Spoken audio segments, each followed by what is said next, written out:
ایک شہنشاہ جب دنیا کو فتح کرنے کے ارادے سے نکلا تو اس کا گزر افریقہ کی ایک ایسی بستی سے ہوا جو دنیا کے ہنگاموں سے دور اور بڑی پرسکون تھی۔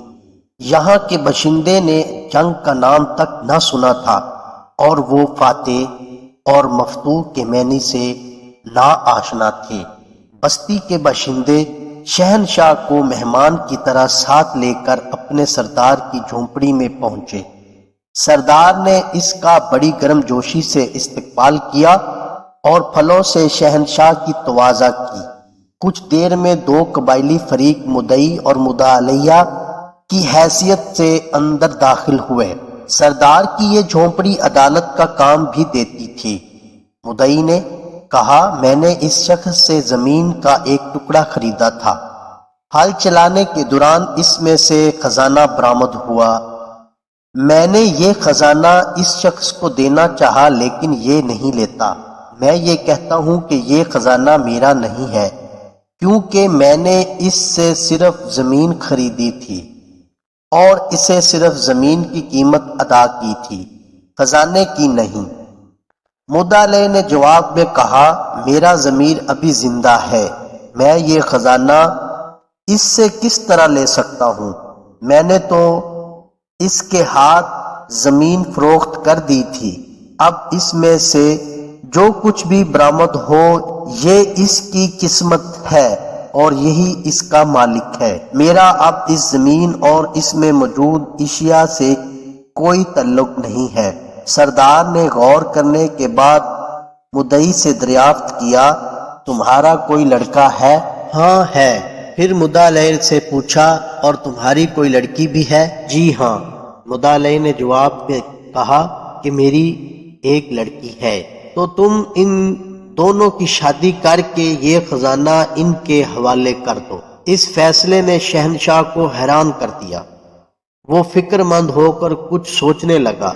سردار نے شہنشاہ سے دریافت کیا، کیا میرے فیصلے سے آپ مطمئن نہیں ہیں؟ نہیں، ایسی بات نہیں ہے۔ شہنشاہ نے جواب دیا، لیکن تمہارا فیصلہ ہمارے نزدیک حیران کن ضرور ہے۔ سردار نے سوال کیا، اگر یہ مقدمہ آپ کے روبرو پیش ہوتا تو آپ کیا فیصلہ سناتے؟ شہنشاہ نے کہا کہ پہلی تو بات یہ ہے کہ اگر یہ مقدمہ ہمارے ملک میں ہوتا تو زمین خریدنے والے اور بیچنے والے کے درمیان کچھ اس طرح کا جھگڑا ہوتا کہ بیچنے والا کہتا کہ میں نے اسے زمین بیچی ہے اور اس سے زمین کی قیمت وصول کی ہے، اب جب کہ خزانہ نکل آیا ہے تو اس کی قیمت تو میں نے وصول ہی نہیں کی، اس لیے یہ میرا ہے، جبکہ خریدنے والا کہتا ہے کہ میں نے اس سے زمین خرید لی ہے تو اب اس میں جو کچھ ہے وہ میری ملکیت ہے اور میری قسمت ہے۔ سردار نے شہنشاہ سے پوچھا کہ پھر تم کیا فیصلہ سناتے؟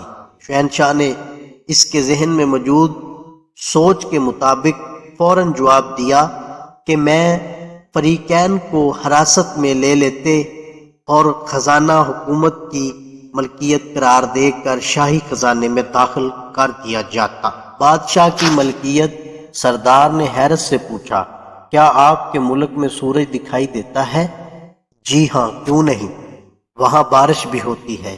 بالکل۔ بہت خوب۔ سردار حیران تھا، لیکن ایک بات اور بتائیں، کیا آپ کے ہاں جانور بھی پائے جاتے ہیں جو گھاس اور چارہ کھاتے ہیں؟ ہاں، ایسے بے شمار جانور ہمارے ہاں پائے جاتے ہیں۔ اوہ، میں اب سمجھا۔ سردار نے یوں گردن ہلائی جیسے کوئی مشکل ترین بات اس کی سمجھ میں آ گئی۔ تو اس ناانصافی کی سرزمین میں شاید ان ہی جانوروں کے طفیل سورج روشنی دے رہا ہے اور بارش کھیتوں کو سیراب کر رہی ہے۔